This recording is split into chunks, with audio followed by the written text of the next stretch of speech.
Okay, so today I am doing a lesson over multiplication of double digits, and I have created a GoFormative, which is an assignment that will give the students options to give them work, and I can see their answers. I can go in and put whatever I want on the GoFormative and can put the answers, and it will tell me if they're correct or not.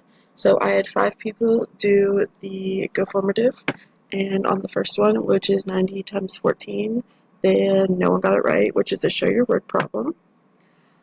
On the second one, um, they had to do multiplication, which the answer was 160, and for 100% of them got it correct. What is the product to this problem?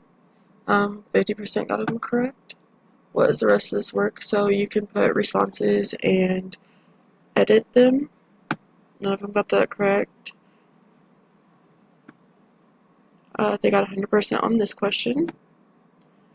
True or false questions, you can easily make those. 100% on this.